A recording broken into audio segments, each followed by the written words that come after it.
これよりセッション3、地域医療の国際展開を支える枠組みを開始いたします。座長を務めさせていただきます、マイケル・ライスでございます。このセッションでは3名の先生方にご講演いただきます。まず、世界銀行保健サービス課長のミッキー・チョプラ先生よりご講演いただきます。チョプラ先生はユニセフのニューヨーク本部で保健部門部長およびさまざまなプログラムにおける共同ディレクターを歴任された後、加えて世界エイズ結核マラリア対策基金の評価研究グループの長として最も必要とされる分野に基金を配分する責務を担い、そして国連の必須医薬品物資のための委員会においてテクニカルチームのリーダーも担当。本日は Uhc のサービス提供体制と題しましてご講演いただきます。それではチョプラ先生、よろしくお願いいたします。Thank you. Good afternoon. I just want to start my talk by just some appreciation. First of all, to thank the Takime Foundation, the JMA, and the Harvard School of Public Health, and Michael for this kind invitation and opportunity to be here with you. Also, Sir Michael, it was a defining moment of my career to be part of that commission, and it really changed the way that I thought about health, and I just want to thank you for that opportunity as well. But most of all, I want to thank the audience for being here today on a Saturday afternoon, not just any Saturday afternoon, but the Saturday of the Olympics and the ice skating. And I'm very pleased that you've stayed here to listen when you could be watching something much more spectacular, but maybe hopefully not so educational. So in my talk, I want to focus on service delivery part of the UHC spectrum, and completely accepting that this is only just one small part of what we mean by universal health coverage, and that it must complement and support the broader vision of health and universal health coverage. And what I'm going to do very quickly is just summarize some of the data around service delivery and service coverage, some of the challenges and interventions, but also spend a bit more time to build on what Jesse was talking about, which are the opportunities moving forward, and in particular, how do we scale and embed this, particularly in the most challenging countries and communities around the world. So let me just quickly go through some statistics which you're all very familiar with. I mean, the first point to make that even though we often like to look at the downside and the challenges, that actually progress has been made and is being made around the world, and even in the most poorest and most challenging parts of the world. In fact, the last UNICEF State of the World's Children's report showed that the region of the world making the fastest progress in reductions in child mortality is actually East and Southern Africa, making much faster rates of reduction than anywhere else, any other region in the world. And this slide just shows you the increase in coverage of a number of key essential interventions, life-saving interventions that we've seen over the last decade or so. Similarly, even though, and I'll come back to this, this progress is not just being made amongst the richest. In many countries, services and key interventions are reaching the poorest as well. Here is a list of some of those essential interventions, and you'll see the trends in terms of improvements and narrowing of the gaps in many countries between the rich and poor in terms of some key services and some key interventions. However, we've not got anywhere close to being universal, and even for the relatively narrow set of interventions that were defined by the MDGs, This slide just shows the millions of people who are still not getting even the most basic, essential, and cost-effective interventions. The unmet need is almost running into 200 millions of people who are not getting even bed nets or simple vaccinations and antenatal coverage and so forth. And this is not just for the MDGs, it's even more so for the non-communicable diseases. And you saw earlier today how these are becoming even more critical, even in a place like, as Dr. Siddhartha Rao said, in India, for example. And substantial inequalities persist.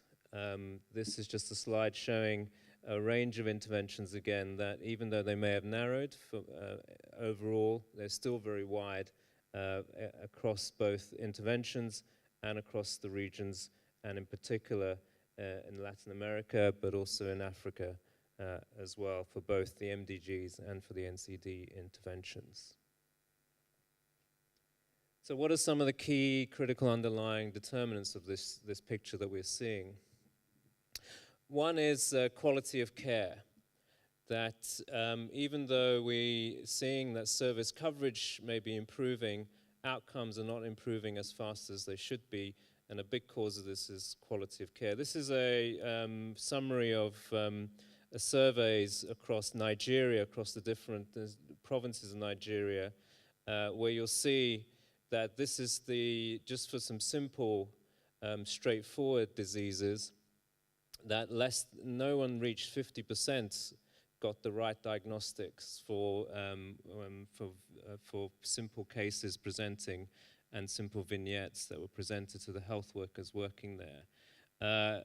When they were asked about adherence, when they were given the right diagnosis, adherence was to the right treatment was even worse, and let alone even the slightly more complex conditions in such as maternal newborn complications, the quality was extremely low. It's not just unique to Nigeria. You'll see down here that across the countries with a similar methodology, the same survey has been conducted in numerous countries, and a persistent finding of very poor quality of care. It's not just about quality and numbers, because that's quite often what we hear about, is the numbers of health workers are not enough, and indeed that is the case. But the mixture of poor quality, lack of supplies, and quite often lack of respect means that people just don't bother anymore. So here in the same surveys, you're seeing the average number of patients seen by a health worker every day in those clinics, and you can see it's just a handful of people going to these clinics. And once again, this is not just unique to this survey in Nigeria, the similar findings across many African countries. So the mixed people are voting with their feet, basically. We also have the challenge that this low level of trust in the health system can be can kill, quite literally. This is a table, a slide from a study that was done during the Ebola outbreak in West Africa, and in particular in Sierra Leone. And you may not see this very clearly, but the main message is that they were monitoring deliveries and basic healthcare services and the provision of those services, and people going to them both just before the outbreak and during the outbreak. And basically they saw a very sharp drop-off, even amongst those people who were using beforehand, that people basically ran away from the health system just when they needed the health system the most. And so even non-Ebola conditions such as deliveries, cesarean sections and so forth fell very sharply, even in those areas which had not been affected by Ebola at that time, just because people lost faith very quickly in the health system. Now, this is going to become even more critical challenge moving forward, and I'm just going to quickly go through a couple of the drivers, which means that we need to have completely new care models. This is just an example from China showing that without, remember, China was in the early 2000s and in the 90s when I was training and learning these things, China was the case study of a great community health, primary health care system. But what happened, as many of you know, in the late 1990s and early 2000s, they deregulated hospitals. They allowed hospitals to and basically cut funding, so they had to raise their own income, and allowed hospitals then to become basically autonomous income-generating bodies. And as a result, both because of rapid urbanization, increase in per capita growth, as well as then rising expectations, you saw this phenomenal rise in the number of tertiary hospitals. And this most recent data shows this is continuing. But that did not solve the problem, as you probably know, that the challenges of the healthcare system in China are not just ones of increasing demands, but also unmet and unsatisfied demands. So there's a lot of social unrest related to the frustrations with the healthcare system, even despite this rapid growth of very expensive and unaffordable healthcare in China. So if you don't get ahead of the curve, if you're not thinking about new models of care because of the changing epidemiology and economic situation, it can very quickly come back and bite you. And so you can see the different paths that can be taken to universal health coverage and how they can give you very different outcomes for the money you want to spend.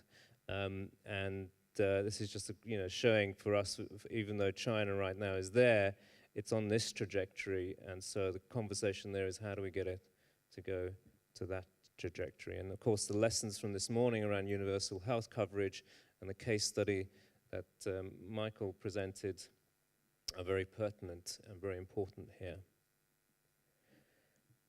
So how do we change that pathway? Obviously, as you've heard just this afternoon, innovation and technology is going to be one of the most critical factors that can help and assist countries to change the pathway that they're on, the trajectory they're on. This is just a very, slide just to give you some sense, and you're probably all very familiar with many of these things, of how, ranging from individual sensors through to hubs, through to then platforms and the feedback loops, how this is changing in some settings. And you heard examples this afternoon from Japan in particular. It's completely changing the way in which health services are being delivered and will be delivered in the future. And it was very inspiring to see the examples for elderly and cognitively challenged care, people with care as well. And we're also not just seeing a technological innovation and changes, but also systems and the way in which we consider healthcare is also going through transformations and innovation as well. And here is a slide just summarizing some of the transformations and innovations related to patient-centered care, which I'm sure many of you are familiar with, so I'm not going to go through this slide, but just to give you a taste of the types of changes and experiments that have been carried out in this space for how we're going to shift towards a new model of care to anticipate the new epidemiology and demographic transitions that we're all going through. The final example, another example I want to give is what's happening in not just poor countries, but also in rich countries. And once again, we had that example of how community-based care is just as essential and critical for the future of the Japanese health system as it is for any Asian or African healthcare system. And the opportunities that community health workers bring, both in terms of new ways of diagnosing and treating in the community, but also new ways of communicating and managing, even in rural Africa and rural parts of the world, is extremely exciting. But let's not also forget that this is an amazing way of getting women into the workforce. The multiplier effect that we're seeing in Ethiopia, for example, with a health extension worker is quite often ignored and overlooked, but actually if you go to the homes or villages of these health extension workers in Ethiopia, they've actually generated a whole lot of secondary employment, both because of their income has allowed them to borrow money to start other micro-enterprises, but also they themselves employ other women to do tasks that they've been relieved of because of their employment. So community health workers is not just a fantastic health intervention, is actually an extremely cost-effective and efficient economic investment, which increases economic productivity and growth as well. The final example I want to give of innovation is one of systems change. This is a graph from Afghanistan, and these are all the different provinces in Afghanistan, and the blue dots are from a survey in 2010 showing coverage of a composite coverage index of immunization, maternal child health interventions, and the black dots are 5 years later. Don't forget, this is a period when you've had a sharp uptick in conflict and violence in the country. So despite the increased violence in the country, they've actually managed to increase their coverage to quite reasonably, many of these provinces are now reaching 70% coverage across a large range of interventions and service delivery. And the way they've managed to do this is actually they've stopped providing services themselves. The government does no longer provide primary health care in the country. What it does, it contracts it out to local NGOs and local community organizations who are now providing these services. And it has very strong third-party monitoring. It was Johns Hopkins University, and then more recently it's been KIT from the Netherlands, who go and do surveys to make sure the services are provided, and that is a contractual relationship with NGOs, so that if they provide that service, they get paid for doing so. So by decentralizing and radically changing the way in which they manage the services and the governance of the health system is another example of innovation and changing your service delivery model to fit your circumstances. In this case, local NGOs are able to much better negotiate with local elites around the delivery of services, much more so than the government system will be able to do. However, on the one hand, it's extremely exciting when you put all these different things together, how you can actually transform then a system. And this slide just has an example of a mixture of technical innovation. This is looking at the issue of supply of vaccinations, for example. So if you put together, technical innovations around, so for example, new heat-stable vaccines, how that can change your ability to have vaccines available in difficult circumstances, technical innovations around refrigerators and continuous temperature monitoring, combined with changes to the way in which you deliver the system. So there's innovations around task shifting, around stock management, around network redesign, which can all have quite further enhance your delivery efficiency and effectiveness. And then along with quite fundamental ways governance changes. So for example, outsourcing supply chains and contractually moving it to a contract-based approach, for example, has been quite effective in some settings as well. So when you combine the technical with the delivery, with some of the more fundamental governance and accountability, then you really start to see the ways in which innovation can transform and change a system completely. But the real challenge is that even though I've put this slide together with many different studies, you'll see there's no one place which has done all of these. There's no one place which has even done half of these together. And so a real challenge with innovation and technology is not the availability or the even the testing and implementation of particular innovations, but it's how do you put them together in a way in which it's suitable and relevant to your situation.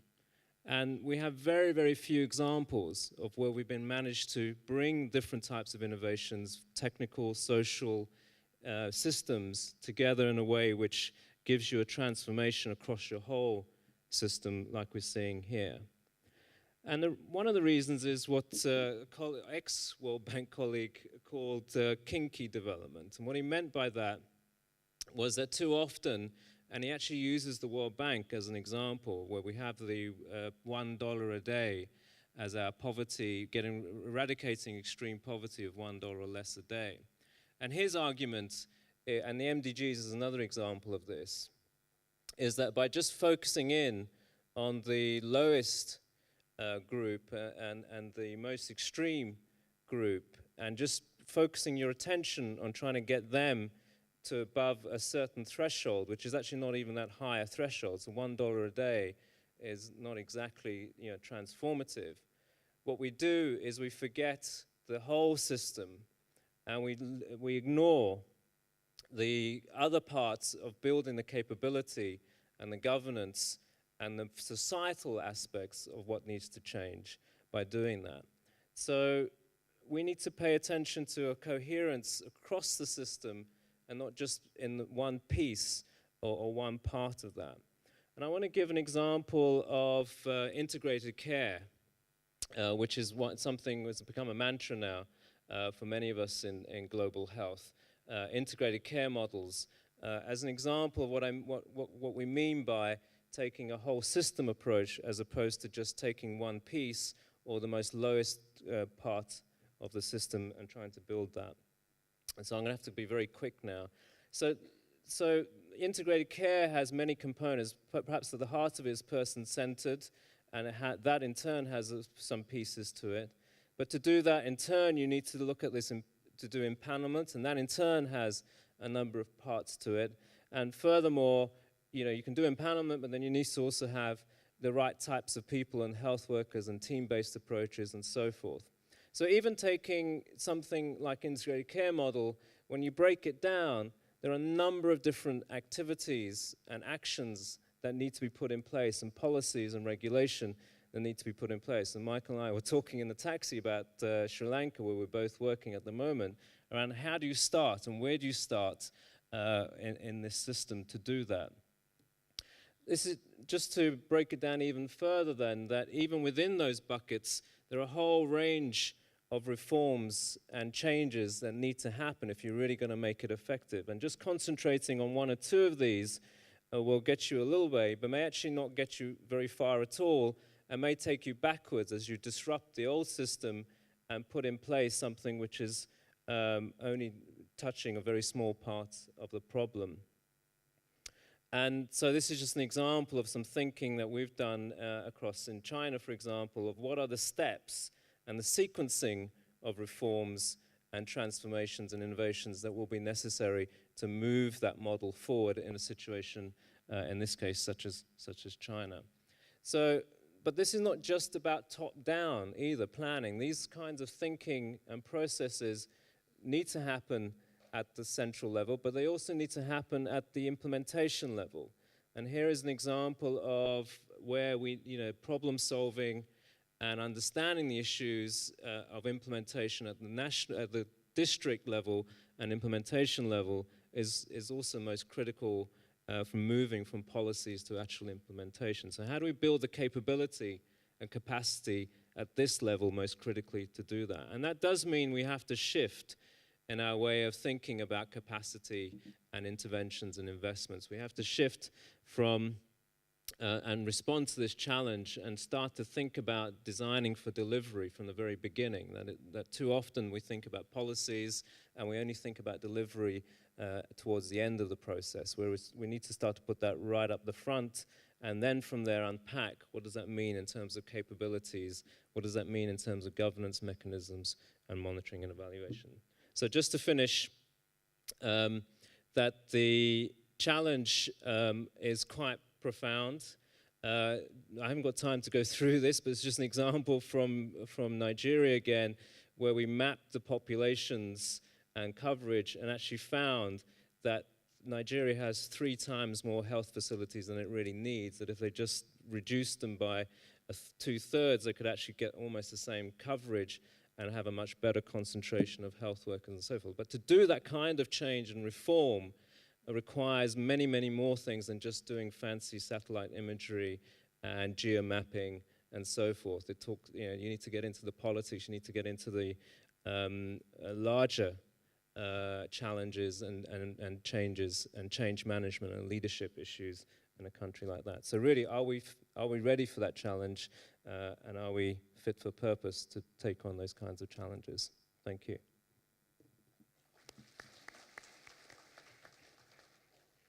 Mickey, thank you very much. I think the point that you're making, that good ideas and innovation is not worth much if it's not connected to actual delivery and implementation. これが非常に重要な考えでもありまして、ありがとうございました。